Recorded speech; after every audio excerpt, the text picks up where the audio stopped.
कर्ण, महाभारत का दुखद नायक। महान भारतीय महाकाव्य महाभारत में ऐसे अनगिनत पात्र हैं जिन्होंने सदियों से पाठकों की कल्पनाओं पर कब्जा किया है, लेकिन शायद कर्ण जैसा कोई नहीं। दुखद नायक, योद्धा जो गलत पक्ष पर लड़ा, वह आदमी जो महानता के लिए पैदा हुआ था लेकिन भाग्य ने इसे नकार दिया। कर्ण की कहानी जटिलता और विरोधाभास, वफादारी और विश्वासघात, प्रेम और हानि की कहानी है। वह एक ऐसा चरित्र है जो प्रशंसा और सहानुभूति दोनों प्राप्त करता है और जिनके कार्यों और निर्णयों पर विद्वानों और पाठकों द्वारा समान रूप से बहस और विश्लेषण किया जाता है। लेकिन वास्तव में कर्ण कौन था? वो महाभारत में इतने महत्वपूर्ण व्यक्ति कैसे बने? और वीरता, बलिदान और भाग्य की प्रकृति के बारे में उनकी कहानी से हम क्या सीख सकते हैं? इस वीडियो में हम कर्ण के जीवन और विरासत का पता लगाएंगे, उनके जन्म और पालन पोषण से लेकर कुरुक्षेत्र के युद्ध के मैदान में पांडवों के साथ उनकी दुर्भाग्यपूर्ण मुठभेड़ तक। रास्ते में हम उन विषयों और रूपांकनों में तल्लीन होंगे जो कर्ण की कहानी को इतना कालातीत और गुंजायमान बनाते हैं, और हम कुछ अलग अलग व्याख्याओं और दृष्टिकोणों की जांच करेंगे जो उनके चरित्र और महाभारत में उनकी भूमिका पर लाए गए हैं। तो वापस बैठें, आराम करें और कर्ण की दुनिया की यात्रा पर हमारे साथ शामिल हों, जो कि पूरे भारतीय साहित्य में सबसे आकर्षक और गूढ़ शख्सियतों में से एक है। महाभारत भारतीय पौराणिक कथाओं में सबसे महाकाव्य कहानियों में से एक है, जो जटिल चरित्रों, जटिल भूखंडों और गहरे दार्शनिक विषयों से भरी हुई है। इस महाकाव्य के अनेक नायकों और खलनायकों में से कुछ ही कर्ण के समान दुखद और सम्मोहक हैं। कर्ण का जन्म पांडवों की माता कुंती से विवाह से पहले हुआ था। नतीजतन कुंती ने बच्चे को छोड़ दिया, जिसे बाद में एक सारथी परिवार ने पाला था। अपनी विनम्र उत्पत्ति के बावजूद कर्ण ने धनुर्विद्या में बहुत कौशल दिखाया और कौरवों में सबसे बड़े दुर्योधन का एक वफादार दोस्त बन गया। कर्ण की दुर्योधन के प्रति वफादारी और उनके सम्मान की भावना ने उन्हें कुरुक्षेत्र के महान युद्ध में अपने भाइयों सहित पांडवों के खिलाफ लड़ने के लिए प्रेरित किया। कर्ण के दुखद भाग्य को उसके अपने गुरु परशुराम से प्राप्त एक श्राप और गर्व और वफादारी के अपने दुखद दोषों से सील कर दिया गया था। फिर भी कर्ण की कहानी केवल त्रासदी की नहीं है, बल्कि जटिल चरित्र और प्रतीकात्मक अर्थ की भी है। वफादारी और न्याय के बीच उनके संघर्ष, एक बाहरी और दलित के रूप में उनकी स्थिति और उनके अंतिम बलिदान ने उन्हें भारतीय साहित्य और लोकप्रिय संस्कृति में एक प्रिय और स्थायी व्यक्ति बना दिया है। इस पुस्तक में हम कर्ण की कहानी को उसके जन्म से लेकर उसकी मृत्यु तक गहराई से देखेंगे और एक नायक और एक दुखद व्यक्ति दोनों के रूप में उसके चरित्र के कई पहलुओं की जांच करेंगे।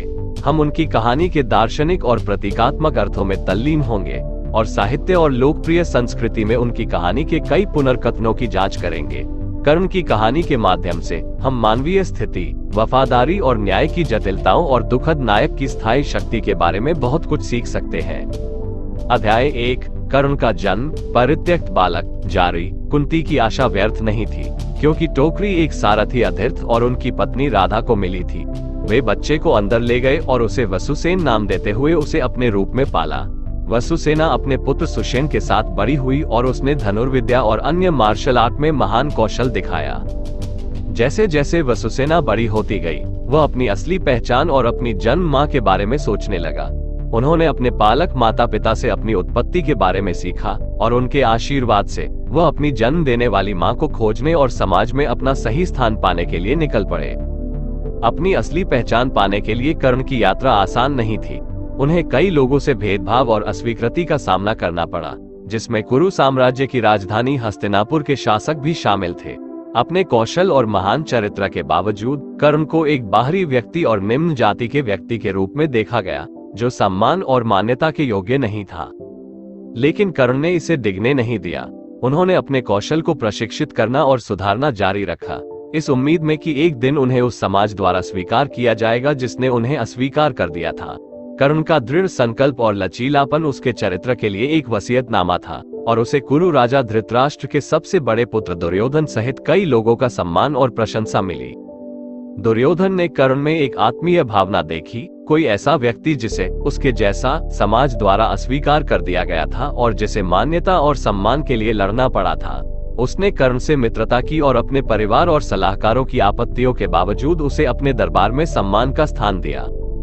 दुर्योधन के साथ कर्ण की दोस्ती उनके जीवन के परिभाषित रिश्तों में से एक थी। यह वफादारी और आपसी सम्मान पर आधारित दोस्ती थी। लेकिन सामाजिक मानदंडों के प्रति बहिष्कार और अवज्ञा की साझा भावना पर भी दुर्योधन ने कर्ण को पांडवों के खिलाफ अपने संघर्ष में एक मूल्यवान सहयोगी के रूप में देखा। प्रतिद्वंद्वी कबीले जिसे कुरु साम्राज्य में उनके सही स्थान से वंचित कर दिया गया था। लेकिन दुर्योधन के प्रति कर्ण की वफादारी अंततः उसे त्रासदी और निराशा के रास्ते पर ले जाएगी, क्योंकि उसे कुरुक्षेत्र के महान युद्ध में अपने ही भाइयों पांडवों के खिलाफ लड़ना होगा। कर्ण का भाग्य पहले से ही सितारों में लिखा हुआ था, लेकिन उसकी कहानी भारतीय पौराणिक कथाओं में सबसे बड़ी त्रासदियों में से एक बन जाएगी, जो वफादारी, सम्मान और भाग्य की जटिलताओं का एक वसीयतनामा है। अध्याय 2, कर्ण की शिक्षा और प्रशिक्षण। एक सारथी के बेटे के रूप में कर्ण की परवरिश ने उसे मार्शल आर्ट के अपने जुनून को आगे बढ़ाने और एक कुशल योद्धा बनने से नहीं रोका। भेदभाव और अस्वीकृति का सामना करने के बावजूद उन्होंने महानता के अपने सपनों को कभी नहीं छोड़ा। कर्ण के दृढ़ संकल्प और कौशल ने अपने समय के महानतम योद्धाओं और शिक्षकों में से एक परशुराम की नजरें खींच ली। परशुराम अपने सख्त अनुशासन और मान प्रशिक्षण विधियों के लिए जाने जाते थे और केवल असाधारण कौशल और समर्पण दिखाने वाले छात्रों को ही स्वीकार करते थे। कर्ण ने परशुराम से संपर्क किया और उनका शिष्य बनने के लिए कहा। परशुराम शुरू में हिचकिचा रहे थे, क्योंकि कर्ण की नीची जाति की पृष्ठभूमि उस समय के मानदंडों के खिलाफ थी, लेकिन कर्ण की ईमानदारी और लगन ने उसे जीत लिया और परशुराम उसे एक छात्र के रूप में लेने के लिए तैयार हो गए। परशुराम के संरक्षण में कर्ण धनुर्विद्या, तलवारबाजी और अन्य मार्शल आर्ट में निपुण हो गया। वो परशुराम की अपेक्षाओं को पार करते हुए एक असाधारण छात्र साबित हुए। अपने प्रशिक्षण के प्रति कर्ण का दृढ़ संकल्प और समर्पण बेजोड़ था और वह जल्दी ही परशुराम के पसंदीदा छात्रों में से एक बन गया।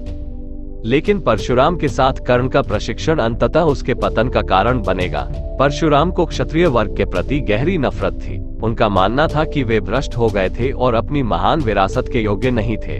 अपने शिक्षक के प्रति अपनी वफादारी साबित करने के लिए कर्ण को क्षत्रिय राजकुमार होने का नाटक करते हुए अपनी निम्न जाति की पहचान को गुप्त रखना पड़ा।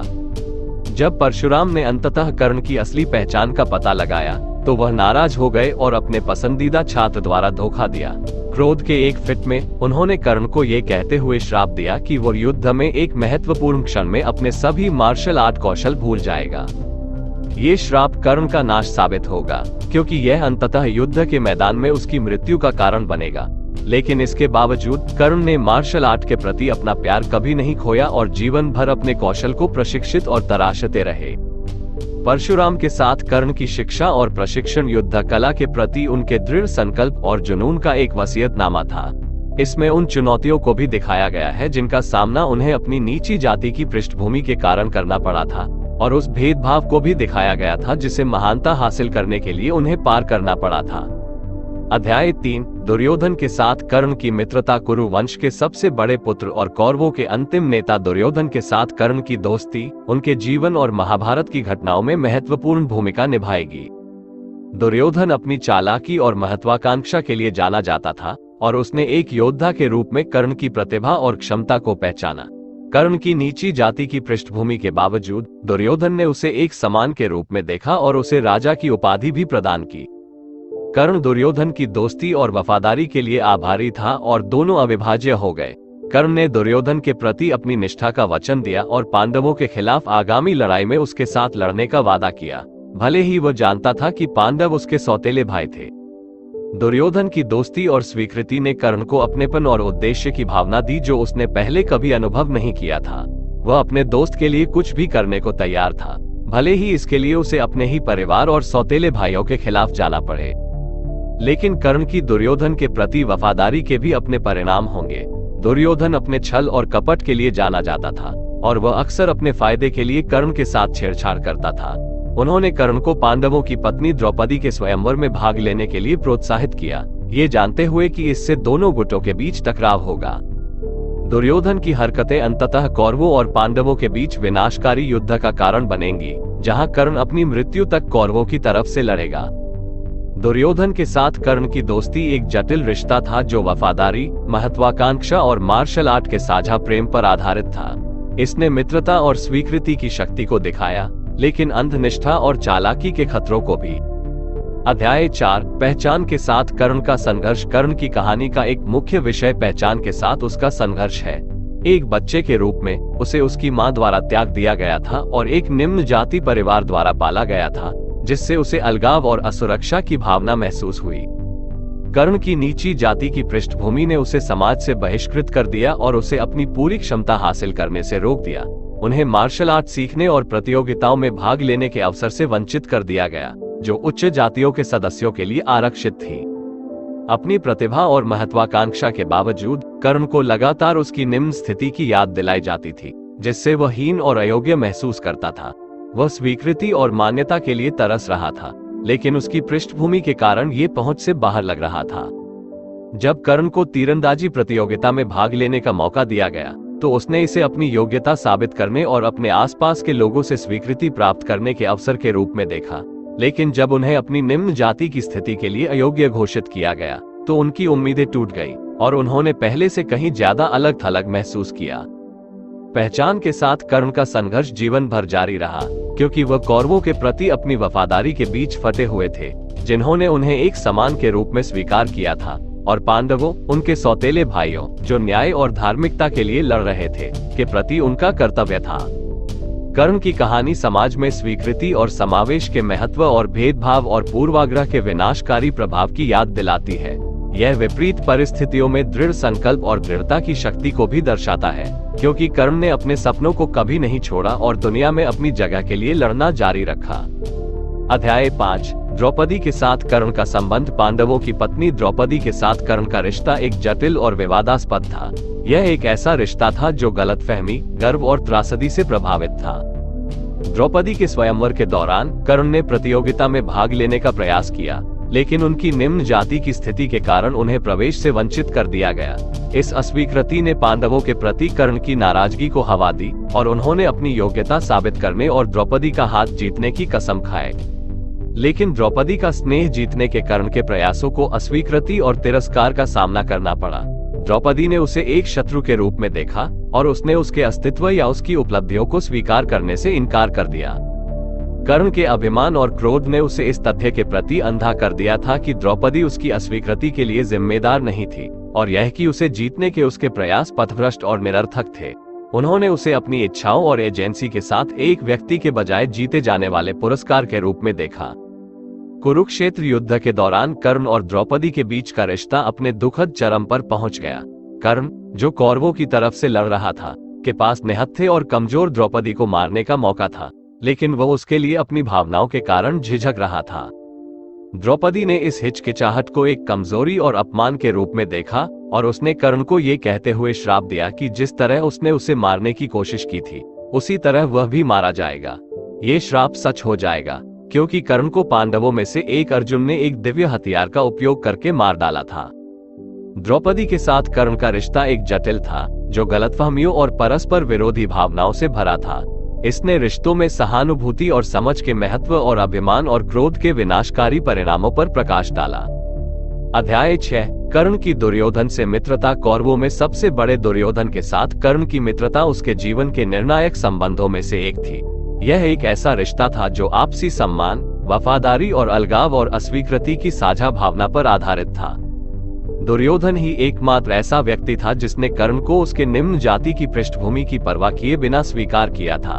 उन्होंने कर्ण की प्रतिभा और क्षमता को देखा और उन्होंने पहचाना कि पांडवों के खिलाफ उनकी लड़ाई में वो एक मूल्यवान सहयोगी हो सकते हैं।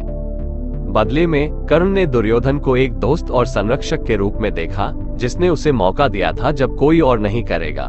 वह दुर्योधन के प्रति अत्यधिक निष्ठावान था और वह उसकी दया और मित्रता का बदला चुकाने के लिए कुछ भी करने को तैयार था। हालांकि उनका रिश्ता इसकी चुनौतियों के बिना नहीं था। दुर्योधन के प्रति कर्ण की वफादारी अक्सर उसे अपनी अंतरात्मा और नैतिकता की भावना से अलग कर देती थी। वो दुर्योधन की खामियों और गलतियों को नजरअंदाज करने को तैयार था, भले ही वे उसके अपने सिद्धांतों के खिलाफ गए हों। उनकी मित्रता भी विवाद और संघर्ष का एक स्रोत थी, क्योंकि कई लोगों ने कर्ण की दुर्योधन के प्रति वफादारी को पांडवों, उनके सौतेले भाइयों के प्रति अपने कर्तव्य के विश्वासघात के रूप में देखा। चुनौतियों के बावजूद दुर्योधन के साथ कर्ण की दोस्ती उसके चरित्र का एक परिभाषित पहलू रही। ये दोस्ती और वफादारी की शक्ति और उन तरीकों की याद दिलाता था जिनसे वे हमारे जीवन और विकल्पों को आकार दे सकते हैं। अध्याय 7 कृष्ण के साथ कर्ण की बातचीत। महाभारत के सबसे महत्वपूर्ण पात्रों में से एक कृष्ण के साथ कर्ण की बातचीत उनके जीवन का एक महत्वपूर्ण क्षण था। यह एक ऐसा क्षण था जिसने कर्ण के असली चरित्र को प्रकट किया और उसके विश्वासों और निष्ठाओं को चुनौती दी। कृष्ण, जो भगवान विष्णु के अवतार थे, ने कर्ण की क्षमता को पहचाना और उन्हें एक मूल्यवान सहयोगी के रूप में देखा। उन्होंने कर्ण से संपर्क किया और उन्हें पांडवों में शामिल होने का मौका दिया। उन्हें वो सम्मान और मान्यता देने का वादा किया जो वह हमेशा से चाहते थे। कर्ण दुर्योधन के प्रति अपनी वफादारी और मान्यता और स्वीकृति की अपनी इच्छा के बीच फटा हुआ था। उन्हें कृष्ण के इरादों पर संदेह था और उनके प्रस्ताव पर संदेह था, यह मानते हुए कि यह कौरवों को कमजोर करने की चाल थी। लेकिन कृष्ण अड़े रहे और उन्होंने कर्ण के कर्तव्य और सम्मान की भावना की अपील की। उन्होंने कर्ण को एक क्षत्रिय के रूप में उनकी असली पहचान की याद दिलाई और उनसे दुर्योधन के प्रति अपनी वफादारी के परिणामों पर विचार करने का आग्रह किया। अंत में कर्ण ने दुर्योधन के प्रति वफादार रहने और कौरवों की तरफ से लड़ने का विकल्प चुनते हुए कृष्ण की पेशकश को अस्वीकार कर दिया। उनके निर्णय के विनाशकारी परिणाम हुए, क्योंकि अंततः युद्ध के मैदान में उनकी मृत्यु हो गई।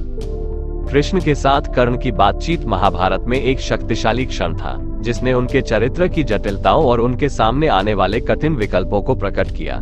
इसने वफादारी और कर्तव्य के महत्व पर प्रकाश डाला और उन तरीकों पर प्रकाश डाला जिनसे वे हमारी अपनी इच्छाओं और आकांक्षाओं से टकरा सकते हैं।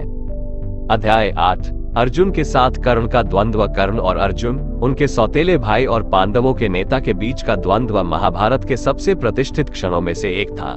यह अपने समय के दो महानतम योद्धाओं के बीच संघर्ष था और युद्ध के परिणाम के लिए इसके दूरगामी परिणाम थे। कर्ण अर्जुन को हराने और एक योद्धा के रूप में अपनी योग्यता साबित करने के लिए दृढ़ संकल्पित था। उन्हें अपने पूरे जीवन में पांडवों द्वारा अपमानित और अस्वीकार किया गया था और यह उन्हें दिखाने का मौका था कि वे वास्तव में क्या करने में सक्षम थे। दोनों योद्धाओं के बीच लड़ाई भयंकर और तीव्र थी, जिसमें दोनों पक्षों ने अविश्वसनीय कौशल और बहादुरी का प्रदर्शन किया। कर्ण ने अर्जुन पर बार बार प्रहार करने के लिए अपने शक्तिशाली धनुष और बाण का उपयोग करते हुए अपनी पूरी ताकत से युद्ध किया, लेकिन अंत में जीत अर्जुन की हुई। अपने दिव्य सारथी कृष्ण की मदद से वह कर्ण पर घातक प्रहार करने में सक्षम हो गया, जिससे वो तुरंत मर गया। कर्ण की हार कौरवों के लिए एक विनाशकारी आघात थी, क्योंकि वह उनके सबसे महान योद्धाओं में से एक थे और युद्ध में एक प्रमुख खिलाड़ी थे। ये कर्ण के लिए भी एक दुखद अंत था, जो खुद को साबित करने और अपने साथियों का सम्मान अर्जित करने के लिए दृढ़ संकल्पित था। कर्ण और अर्जुन के बीच का द्वंद्व महाभारत में सबसे यादगार क्षणों में से एक है, जो कौशल, दृढ़ संकल्प और वफादारी और प्रतिद्वंद्विता की जटिलताओं का एक वसीयतनामा है। अध्याय 9 कर्ण की मृत्यु। युद्ध के मैदान में कर्ण की मृत्यु महाभारत के सबसे दुखद क्षणों में से एक थी। एक योद्धा के रूप में अपनी अविश्वसनीय ताकत और कौशल के बावजूद वो अंततः अपने भाग्य को दूर करने में असमर्थ था। जैसे ही युद्ध शुरू हुआ, कर्ण ने खुद को अपने सबसे बड़े प्रतिद्वंद्वी अर्जुन के भाई भीम का सामना करते हुए पाया। दोनों के बीच भयंकर युद्ध हुआ, जिसमें कर्ण ने एक बार फिर अपनी अविश्वसनीय शक्ति और कौशल का प्रदर्शन किया। लेकिन कर्ण का रथ कीचड़ में फंस गया, जिससे वो हमले के लिए कमजोर हो गया। भीम ने अवसर का लाभ उठाया और कर्ण पर घातक प्रहार किया, जिससे वो तुरंत मर गया। कर्ण की मृत्यु कौरवों के लिए एक विनाशकारी आघात थी, जिन्होंने अपने सबसे महान योद्धाओं में से एक को खो दिया था। ये कर्ण के लिए भी एक दुखद अंत था, जिसने अपना पूरा जीवन उस सम्मान और पहचान को अर्जित करने के लिए संघर्ष किया जिसके वह हकदार थे। अपनी खामियों और गलतियों के बावजूद कर्ण एक जटिल और सम्मोहक चरित्र था, जिसने मानव अनुभव के कई संघर्षों और चुनौतियों का प्रतिनिधित्व किया। उनकी मृत्यु जीवन की नाजुकता और भाग्य की अनिवार्यता का एक शक्तिशाली अनुस्मारक थी।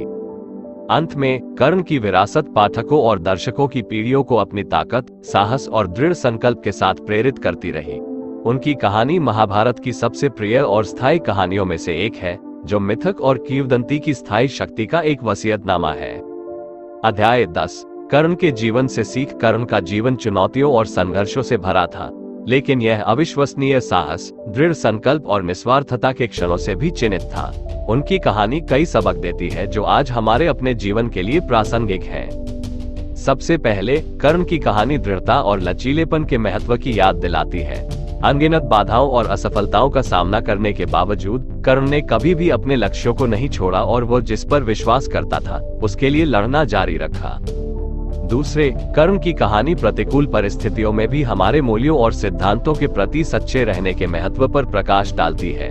कर्ण दुर्योधन के प्रति अपनी वफादारी पर अडिग रहा, तब भी जब उसे अपने परिवार और दोस्तों के खिलाफ जाना पड़ा। तीसरे, कर्ण की कहानी हमें करुणा और सहानुभूति के महत्व के बारे में सिखाती है। अपने पूरे जीवन में बहिष्कृत और भेदभाव का सामना करने के बावजूद कर्ण ने दूसरों के प्रति दया और उदारता दिखाई, अक्सर अपनी जरूरतों को खुद से पहले रखा। अंत में, कर्ण की कहानी हमें अपनी खामियों और गलतियों का सामना करने के महत्व की याद दिलाती है। कर्ण के अहंकार और हठ ने अक्सर उसे भटका दिया, जिसके कारण उसे ऐसे निर्णय लेने पड़े जो अंततः उसके पतन का कारण बने। अपनी गलतियों को स्वीकार करके और उनसे सीख लेकर हम भविष्य में उन्हें दोहराने से बच सकते हैं। कई मायनों में कर्ण की कहानी मानवीय अनुभव का प्रतिबिंब है, चुनौतियों, संघर्षों और विजय और त्रासदी के क्षणों से भरी हुई। उनके उदाहरण से सीखकर हम अपनी खुद की चुनौतियों का सामना करने के लिए बेहतर ढंग से तैयार हो सकते हैं और अधिक सार्थक, दयालु और उद्देश्यपूर्ण जीवन जी सकते हैं। अध्याय 11। आधुनिक संस्कृति में कर्ण की कहानी सदियों से दर्शकों को आकर्षित करती रही है और कलाकारों और लेखकों को प्रेरित करती रही है। आधुनिक समय में उनके चरित्र को साहित्य से लेकर फिल्म और टेलीविजन तक कई तरह से रूपांतरित और पुनर्व्याख्या किया गया है। साहित्य में कर्ण कई पुस्तकों और उपन्यासों का विषय रहा है, जिसमें कविता केन द्वारा कर्ण की पत्नी द आउटकास्ट क्वीन और कृष्णा उदयशंकर द्वारा Karna the unsung hero of the Mahabharata शामिल हैं। ये रचनाएं कर्ण के जीवन और विरासत पर नए दृष्टिकोण प्रस्तुत करती है, उनके संबंधों, प्रेरणाओं और संघर्षों की अधिक गहराई से खोज करती हैं। फिल्म और टेलीविजन में कर्ण को महाभारत के विभिन्न रूपांतरणों में चित्रित किया गया है, जिसमें लोकप्रिय भारतीय टेलीविजन श्रृंखला महाभारत और 2013 की फिल्म कर्णन शामिल है। ये अनुकूलन अक्सर कर्ण को एक दुखद नायक के रूप में प्रस्तुत करते हैं, जो उनके साहस, करुणा और निस्वार्थता पर अत्यधिक विपत्ति का सामना करते हैं। कर्ण को दृश्य कलाओं जैसे चित्रों और मूर्तियों में भी चित्रित किया गया है। कई कलाकार कर्ण की कहानी की ओर आकर्षित हुए हैं, इसे अपने काम के लिए प्रेरणा के एक समृद्ध स्रोत के रूप में देखते हुए। कला और मनोरंजन की दुनिया से परे कर्ण की कहानी विभिन्न संदर्भों में लोगों के साथ गूंजती रहती है। बहिष्कृत के रूप में उनके संघर्ष और उनके विश्वासों के प्रति उनकी अटूट निष्ठा को भेदभाव और सामाजिक न्याय जैसे समकालीन मुद्दों के लिए प्रासंगिक के रूप में देखा जाता है। कई मायनों में कर्ण की स्थायी लोकप्रियता सार्वभौमिक विषयों और उनकी कहानी की कालातीत अपील को बयां करती है। जब तक लोग मानवीय अनुभव की चुनौतियों और जटिलताओं से जूझते रहेंगे, तब तक कर्ण की विरासत हमें प्रेरित और मोहित करती रहेगी। अध्याय 13। कर्ण के जीवन से सीख। कर्ण का जीवन महत्वपूर्ण सबक और अंतर्दृष्टि से भरा हुआ है, जिसे हम अपने जीवन में लागू कर सकते हैं। कर्ण की कहानी के कुछ प्रमुख अंश इस प्रकार हैं। 1. अपनी परिस्थितियों को खुद को परिभाषित न करने दें। कर्ण का जीवन दृढ़ संकल्प और लचीलेपन की शक्ति का एक वसीयतनामा है। चुनौतीपूर्ण परिस्थितियों में पैदा होने के बावजूद उन्होंने अपनी सामाजिक स्थिति या परवरिश को परिभाषित करने से इनकार कर दिया। इसके बजाय उन्होंने अपने कौशल को विकसित करने और खुद का सर्वश्रेष्ठ संस्करण बनने के लिए कड़ी मेहनत की। 2. वफादारी एक शक्तिशाली शक्ति है। कर्ण की अपने मित्र दुर्योधन और उसके सिद्धांतों के प्रति वफादारी तीव्र दबाव और विरोध के बावजूद भी अटूट थी। उनकी मान्यताओं के प्रति उनकी प्रतिबद्धता वफादारी की शक्ति और आप जिस पर विश्वास करते हैं उसके लिए खड़े होने के महत्व की याद दिलाते हैं। 3. विकल्पों के परिणाम होते हैं। कर्ण का जीवन अच्छे विकल्प बनाने के महत्व के बारे में एक सतर्क कहानी है। दुर्योधन का पक्ष लेने और युद्ध में भाग लेने के उनके निर्णयों के गंभीर परिणाम हुए, जो अंततः उनके पतन का कारण बने। 4. क्षमा और करुणा घावों को भर सकती है। अपने जीवन में कई लोगों द्वारा गलत किए जाने के बावजूद कर्ण एक दयालु और क्षमाशील व्यक्ति बने रहे। क्षमा करने की उनकी इच्छा और उन लोगों के लिए भी दया की पेशकश करना जिन्होंने उन्हें चोट पहुंचाई थी, क्षमा की परिवर्तनकारी शक्ति का एक शक्तिशाली अनुस्मारक है। 5. हर कोई दूसरा मौका पाने का हकदार है। कर्ण का जीवन इस बात की याद दिलाता है कि जिन्होंने गलतियां की हैं और असफलताओं का सामना किया है, वे भी दूसरे मौके के हकदार हैं। उनका दुखद भाग्य पूर्वाग्रह के खतरों और लोगों को खुद को साबित करने का मौका देने के महत्व के बारे में एक सतर्क कहानी के रूप में कार्य करता है। कुल मिलाकर कर्ण का जीवन हमें कई महत्वपूर्ण सबक और अंतर्दृष्टि प्रदान करता है, जो हमें अपने जीवन की चुनौतियों और जटिलताओं को नेविगेट करने में मदद कर सकता है। चाहे हम कठिन परिस्थितियों से जूझ रहे हो या कठिन निर्णयों से जूझ रहे हो, हम कर्ण की कहानी से शक्ति और प्रेरणा प्राप्त कर सकते हैं, और यह हमें महाभारत के नायक कर्ण की हमारी खोज के अंत में लाता है, जिसकी कहानी ने सदियों से बहुतों को मोहित और प्रेरित किया है। हम आशा करते हैं कि आपने हमारे साथ इस यात्रा का आनंद लिया है और आपने इस जटिल और आकर्षक चरित्र पर कुछ नई अंतर्दृष्टि और दृष्टिकोण प्राप्त किए हैं। यदि आप महाभारत या भारतीय संस्कृति और इतिहास के अन्य पहलुओं के बारे में अधिक जानना चाहते हैं, तो हम आपको ऑनलाइन और अपने स्थानीय पुस्तकालय में उपलब्ध संसाधनों का पता लगाने के लिए प्रोत्साहित करते हैं। और अगर आपको यह वीडियो अच्छा लगा हो तो कृपया हमारे चैनल को सब्सक्राइब करने और रुचि रखने वाले अन्य लोगों के साथ साझा करने पर विचार करें। आपका समर्थन हमारे लिए बहुत मायने रखता है और इससे हमें इस तरह की सामग्री बनाते रहने में मदद मिलती है। देखने के लिए धन्यवाद और अगली बार तक ध्यान रखना।